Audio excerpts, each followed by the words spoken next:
High, cooking with Kajal मध्ये आपलं स्वागत आहे। चला तर आज बनवणार आहे मी पनीर चिल्ली। त्यासाठी मी हे सगळं बघू शकता। त्याच्यामध्ये आपण थोडंसं अद्रक लसणाची पेस्ट टाकू, नक्की ट्राय करा, खूप छान लागते। त्यानंतर कांदे असे कट करून घेतलेले, पनीर फ्राय करून ठेवलेले, ते पण गोल्डन ब्राऊन होईस्तोवर तळून घ्यायचं। त्यानंतर तिखटसाठी मी छोटीला मिरची चिरून घेतलेली, हिरवी मिरची, त्यानंतर शिमला मिर्च धुवून ठेवलेली कट करून, पूर्ण हे सगळं गोल्डन ब्राऊन होईस्तोवर तळून घ्यायचं। मीठ टाकून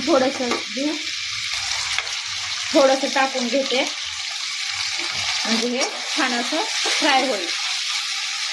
चला तर फ्राय करून घेऊ। छान असं गोल्डन ब्राऊन झाले, त्यानंतर आता पनीर टाकून घेऊ।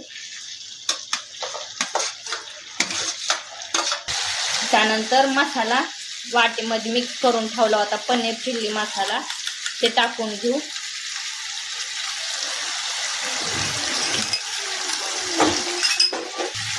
वरून थोडीशी कोथिंबीर,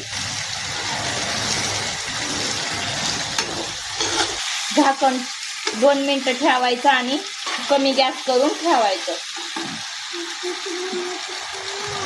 आजचा पनीर चिल्ली मसाला कसा वाटला नक्की कमेंट मध्ये सांगा। बघू शकता आपला रेडी झालेला आहे।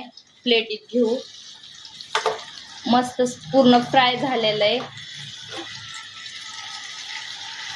बघू शकता पनीर चिल्ली मसाला कसा झाला नक्की कमेंट मध्ये सांगा। लाईक करा, शेअर करा, सबस्क्राईब करा।